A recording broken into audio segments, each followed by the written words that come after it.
Assalamualaikum warahmatullahi wabarakatuh. Teman-teman, kembali lagi di channel YouTube saya, Khairun Imam. Gimana nih kabar kalian? Semoga kita semua selalu diberi kesehatan, kemudahan, dan juga limpahan rezeki dari Yang Maha Kuasa, teman-teman ya.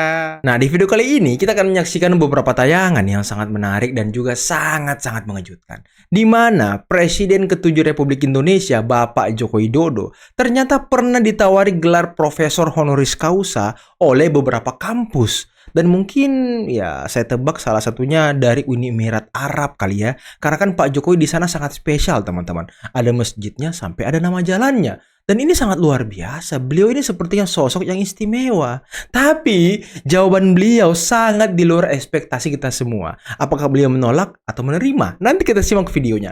Karena selain itu, kita juga akan menyaksikan debat panas terjadi antara Bung Ade Darmawan melawan pengacara kondang kita yang baru saja bangkit dari kuburnya, teman-teman. Yakni Ahmad Khozinuddin yang kemarin baru saja kesurupan quote on quote di Polda Metro Jaya. Nah, terakhir kita akan menyaksikan bagaimana Bang Budiman Sujatmiko, aktivis 98 real, menantang debat Saiful Mujani, Islah Bahrawi, Ferry Amsari, dan juga kawan-kawannya yang kemarin melaksanakan halal bihalal yang nggak halal gitu ya kan. Dan ternyata Saiful Mujani dan juga Islah Bahrawi sudah dilaporkan ke pihak kepolisian. Waduh, kira-kira gimana ya? Sebelum kita mulai, jangan lupa like, subscribe, dan share. Dan tanpa perlu berlama-lama lagi, mari kita mulai videonya berikut ini. Aku pernah tanya ke Pak Jokowi, Pak, Bapak nggak ditawarin profesor atau doktor honoris causa seperti politisi pejabat yang lain gitu? Wah, aku pernah ditawari, dapat profesor. Aku suruh tinggal datang Iya, aja. tinggal datang aja, nanti ada yang beresin itu semua. Tapi aku nolak. Kenapa Pak? Kok ditolak tuh doktor honoris causa kan paten? Lah, Paten, orang betul. aku ijazah S1 aja orang nggak percaya, apalagi dokter. Iya pula ya. Itu ilmu wisdom kan, ilmu kehidupan. Iya pula ya. kan? Pak Balil ketawa loh. Kanda kita ketawa loh. Waduh, lucu emang Pak Jokowi. Jawabannya di luar nalar loh. Ya S1 aja dipermasalahkan ya kan, S1 aja dipertanyakan, apalagi nanti gelar profesor. Waduh. Mestinya yang menuduh itu yang membuktikan, bukan saya disuruh menunjukkan. Pak Ijen, kemarin Pak JK sempat melaporkan ke Barreskrim terkait tudingan ijazah palsu, di mana nama Pak JK kan terseret ke nama itu. Gimana tanggapannya, Pak? Saya tidak ingin berspekulasi, serahkan semuanya pada proses hukum yang ada. Kalau terkait Pak JK yang meminta Pak Jokowi untuk menunjukkan ijazah aslinya seperti apa? Itu juga serahkan pada proses hukum yang ada. Dan memang mestinya yang menuduh itu yang membuktikan, bukan saya disuruh menunjukkan. Nanti semua orang bisa menuduh dan suruh menunjukkan buktinya yang dituduh, balik-balik itu. Kebalik-balik. Kalau Luar terkait ini kan biasa. Pak JK sampai melaporkan Pak Rismon ke polisi, seperti apa Pak tanggapannya? Ya, bagus. Diserahkan ke proses hukum itu hal yang bagus. Bagus. Daripada Berarti kalau gaduh ya kan. terkait tokoh besar yang sempat seperti omongan Pak Jokowi dulu itu, ada termasuk yang diomongkan Pak Rismon ini? Saya nggak mau berspekulasi mengenai nama, karena itu perlu bukti-bukti, fakta-fakta hukum. Jadi ini juga sama, serahkan semuanya pada proses hukum yang ada. Mendorong agar kasus ini segera naik ke pengadilan. Ya, pengen saya seperti itu, secepat-cepatnya. Ini kan sudah hampir 1 tahun. Segera P21 dan diserahkan pada pengadilan untuk nanti kita bisa menunjukkan mana yang benar, mana yang nggak benar. Betul. Kalau diminta hakim untuk menunjukkan ijazah asli, akan saya tunjukkan. Baik SD, SMP, SMA, S1, semuanya akan saya tunjukkan. Itu juga di pengadilan. Keren Pak Iya, Jokowi ya. forumnya jelas. Keren Forum Pak Jokowi. hukumnya ada di pengadilan. Tapi anehnya teman-teman ya, sebelum kita lanjut ya, anehnya kemarin setelah Pak JK itu melapor ke pihak kepolisian, ke Barreskrim Polri, mereka itu langsung mengatakan, termasuk Roy Suryo ya, utamanya Roy Suryo, Pak, 'Pak, JK negarawan. Waduh, karena melapor sendiri. Apa-apaan kau, he? Pak Jokowi juga kemarin kan melapor sendiri. Berarti Pak Jokowi juga negarawan dong. Kok cuma Pak JK yang negarawan? Kok begitu sih, Roy? Jangan jangan berat-berat sebelah, jangan standar ganda gitu omongannya. Kalau Pak JK menilai dari permasalahan ijazah palsu ini kan sampai memecah masyarakat nih. Seperti apa? Enggak, ini kan hanya sebetulnya urusan pribadi saya karena saya merasa difitnah dan dicemarkan nama saya, itu aja. Enggak, kamu ngomong bangun argumen, kita berdebat. Iya. Itu yang dimaksud oleh Pak Prabowo, ini saya tekankan, saya jelaskan. Yang dimaksud Pak Prabowo menertibkan para pengkritik. Iya. Nah, itu dia. Itu Itu kan, di kepala mereka menertibkan itu apa? otoriter, represif. Salah. Menertibkan adalah mengkanalisasi kritik yang dijawab dengan kontra kritik dan masing-masing bawa argumentasi. Itu yang dimaksud dengan menertibkan oleh Pak Prabowo. Itu menertibkan adalah kebebasan berpendapat, kritik terhadap pemerintah, jangan dibiarkan berhenti menjadi sekedar uang, sekedar momentum orang untuk buang ludah, untuk meludah aja gitu. Tanpa ada tanggung jawab gitu ya. Iya. Lo ngomong apa mau, apa argumenmu, supaya apa? Karena kalau sekedar kebebasan ekspresi adalah meludah, itu udah keren. Padahal urusannya kan bukan sekedar meludah, urusannya idemu apa kan? Kamu yang pemimpin negara ini kan? Iya. Oke, idemu apa? Argumenmu apa? Atau gak usah ngomong ide usulmu deh, gak usah ngomong usulmu deh. Mereka akan mengatakan, kamu mengkritik. Kenapa kamu diminta solusi juga? Kalau kamu diminta solusi juga, kenapa? Ya harusnya kamu yang jadi pemerintah kan gitu. Suka ada argumen gitu. Iya, Oke deh, gak usah ngomong solusi deh. Kita gak minta solusi dari kamu. Keberatanmu apa? Ya kan? Oke. Poin-poin tuh ya. Poin-poinnya apa? Gak usah ngomong solusi dari kamu deh. Di saat harga barang langka naik, situasi tidak pasti. Asumsi APBN $70 per barel. $70. Asumsi APBN $70. Sekarang kemarin hari Kamis 110, 140. Gini kan dah. Logisnya Anda Bahlil dengan menjawab. situasi kelangkaan dan scarcity seperti ini, kan kita harusnya naikin harga. Tapi rumus Bahlil punya rumus yang lain. Walaupun ini kan nggak jadi naikin, orang tetap rush, tetap antri nih. Panik, Ugal-ugalan betul. akhirnya. Logiksnya dan ceritanya gimana? Coba dirunutkan. Jadi gini. Ini minyak dulu sebelum kita ke LPG kan? Iya. Ya, Bapak Presiden dalam berbagai kesempatan dalam rapat maupun baik dalam pertemuan rapat maupun dalam pertemuan saya dengan Bapak Presiden itu menyampaikan kepada saya begini. Kita pemerintah itu harus berpikir setiap kebijakan kita harus memikirkan rakyat kecil dan rakyat kita. Itu selalu. Kita jadi pemerintah itu adalah untuk mengurus rakyat. Nah, kaitannya dengan itu dalam konteks energi, ketika harga Selat Hormuz ini muncul, Bapak Presiden memanggil saya dan meminta untuk melakukan formulasi. Tetapi tetap kamu harus berpihak kepada kondisi rakyat. Selalu begitu Bapak Presiden. Nah, makanya saya katakan bahwa ada 4 hal tadi. Pertama, alat memastikan barang ada. Barang kita lakukan komunikasi dengan tempat lain. Yang kedua, alat memastikan barang ada, tetapi juga logistiknya bisa cepat sampai. Yang ketiga, alat memastikan kilang-kilang kita harus betul-betul terjadi. Efektivitas kerjanya. Kilang-kilang ini untuk proses ini. Proses. Nah, alhamdulillah sekarang kita itu konsumsi solar kita nggak lagi kita impor. Solar kita udah kita impor, Bos. Luar biasa. Dapat dari mana itu? Karena total konsumsi solar 37 juta adalah di tahun kemarin produksi dalam negeri kita 16 juta. Sekarang kita naikkan menjadi B50 dan penambahan kilang kita yang di Balikpapan yang kita resmikan di Januari kemarin, itu penambahan solar produknya kurang lebih sekitar 4 sampai 4,5 juta kiloliter. Untuk udah siap untuk menghadapi situasi. Allah itu sangat baik sekali. Tapi saya mengakui intuisi Bapak Presiden dalam memerintahkan kepada kami. Maka kemudian kita tidak lagi impor solar. Sebelum ada Hormuz ini. Sekarang berarti kita impor apa? Bensin. Nah, bensin kita konsumsinya berapa? Kurang lebih sekitar 40 juta. Dari 40 juta itu, sebelum RDMP berjalan, kita itu hanya kapasitas produksi 14,3 juta. Setelah RDMP kita yang kemarin di Kalimantan kita resmikan menambah 5,6 juta. Oke. Jadi kurang lebih tinggal 20 juta kiloliter yang kita impor.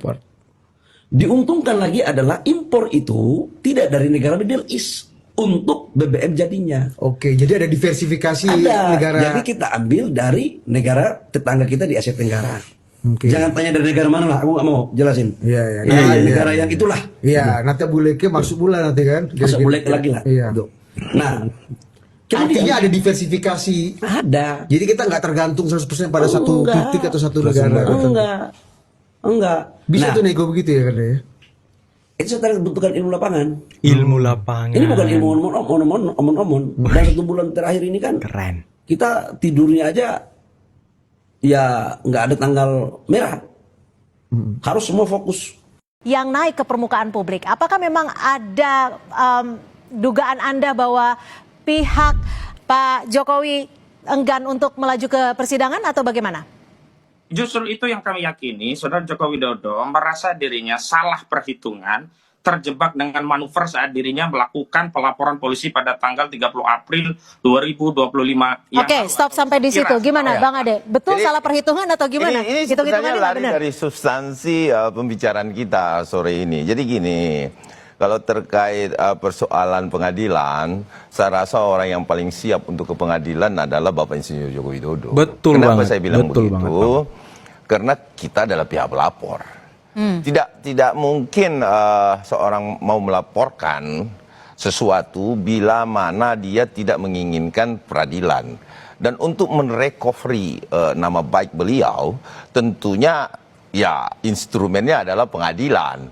Nah, sehingga saya rasa apapun yang diucapkan dari kuasa hukum Kubu Roy itu pasti seperti itu. Dengan trik bahwa ini tidak berani lah. Tetapi kalau tidak berani kan kita tidak mungkin melapor dari awal. Intinya bahwa kemudian teman-teman ini merasa bahwa tidak beraninya Bapak Jokowi karena adanya P19 dan lain sebagainya serta ada restoratif justice. Perlu saya ingatkan bahwa restoratif justice itu adalah instrumen hukum, disediakan oleh hukum untuk bisa dijalankan atau tidak diterima, tentu dengan kesepakatan. Nah, kesepakatan ini sudah ditempuh oleh Rismond. Kita kembali ke situ kalau kita berbicara itu. Tapi apapun itu ya, Bang Kosi, kalau Bang Kosi siap 1 kali, kami siap 1000 kali untuk siap 1000 Bang kali. Ade, ini kan selain video soal Pak Yusuf Kalla memberi uang 5 miliar, Kubu Roy juga tantang ucapan Rismond soal periksa sumber dana 50 miliar. Dan di balik kasus ini, saya mau tahu sebenarnya sejauh mana sih dari pihak Anda mengetahui soal isu uang ataupun aliran dana di balik isu ini? Nah, dari media sosial yang beredar, ya banyak sekali yang mengedarkan hal-hal seperti ini. Saya pun melihat sempat juga terpancing kok Bapak Yusuf Kalla sebagai seorang wakil presiden 2 periode, dan kaliber dalam politik. Betul. Ya kan, ini ikut-ikut serta. Nah, tetapi ketika diamati dan sudah diklarifikasi dan Pak JK sendiri melaporkan, tentunya kami merasa lega dan tentu mendukung setiap kegiatan-kegiatan yang melanggar hukum. Artinya termasuk mendukung nggak ucapan Pak JK yang meminta bahwa Pak Jokowi langsung saja tunjukkan ijazahnya supaya nggak semakin panjang gitu. Saya rasa Pak Yusuf Kalla pada saat itu mengucapkan itu karena namanya beliau sibuk dengan kesibukannya, tidak update dengan persoalan. Karena kenapa? Kalau berbicara itu tentunya saya bisa menjawab Pak JK bahwa tidak perlu lagi kita menunjukkan karena itu sudah menang di KIP dan itu sudah jadi konsumsi publik, ya toh? Itu yang pertama. Bahwa sidang KIP mengizinkan itu, bukan hal rahasia lagi loh ya. Nah, terus kemudian yang kedua adalah UGM. Pak JK harus juga mengetahui itu bahwa di UGM pun itu sudah disampaikan. Ada beberapa teman-temannya Bang Kosi mengatakan tidak pernah mengatakan asli, tapi kami melihat ada video jelas-jelas Rektor UGM menyatakan asli. Jadi hal-hal ini adalah maintenance isu ya. Nah, sehingga saya tetap mendukung Pak JK mengambil langkah hukum, tetapi tentunya harus melaporkan akun-akun tersebut. Nah, akun-akun ini memang harus diungkap karena ini akan membawa norma-norma jelek di mata masyarakat, apalagi yang sekaliber Pak Yusuf Kalla. Kalau kemarin Mas Roy sempat mengucapkan bahwa isu ini, isu soal ada aliran dana di balik isu ijazah Jokowi ini sebenarnya justru datang dari pihak Pak Jokowi. Bagaimana Anda mencerna itu? Mungkin karena pembicaraan yang dilakukan antar pertemuan Kalau saya melihat Andi Aswan kemarin sempat bertemu, saya pun sempat bertanya kepada Rismon. Ini ada nggak sih sesuatu yang begini sempat di pertemuan itu. Tetapi Rismon tidak mengungkapkan lebih eksplisit. Cuman dia menyatakan Jika tidak mengungkapkan lebih eksplisit tapi sempat mengungkapkan artinya? Mengungkapkan bahwa ada pertemuan. Oke. Ya. Ada pertemuan yang dihadiri oleh Rismon. Tapi tanda kutip kita nggak mau membuka ini, biar Rismon sendiri. Rismon Karena dan ini siapa? bukan Pertemuannya Rismon dan siapa? ada seseorang yang ya katanya sih pernah menjabat ya. Tapi menjabat sebagai? Pernah menjabat. Ini Mbak Cynthia dari kemarin paling jago mancing saya. Cuma biarkan Rismon dan pengacaranya yang menyampaikan itu. Karena saya rasa saya bilang sama Rismon bahwa kalau memang satu kebenaran, kita jangan menabrak norma-norma kebenaran itu. Kita harus berada pada kebenaran itu. Ungkapkan dong Rismon. Ayo keluar dari sampaikan di media secara gamblang, komprehensif pers. Saat ini Bang Rismon kan sebenarnya bisa disebutkan dalam tanda kutip sudah ada di kubu Anda karena sudah meminta restoratif justice dan sudah disepakati seperti itu meski belum ada SP3. Nah, saya jawab. Bagaimana? Apakah tidak hanya soal klarifikasi karena yang diklarifikasi Bang Rismon adalah soal videonya yang AI, tapi substansi dan isinya tuh tidak. Saya menjawab bahwa kalau dikatakan bahwa Bang Rismon berada di kubu kita, tentunya secara personal, bukan di kubu ya. Secara personal, dia tidak pernah bagian daripada Bapak Insinyur Joko Widodo, itu yang pertama. Bahkan adalah musuh, ya. Yang saya mau tanggapi adalah dia bukan bagian dari itu.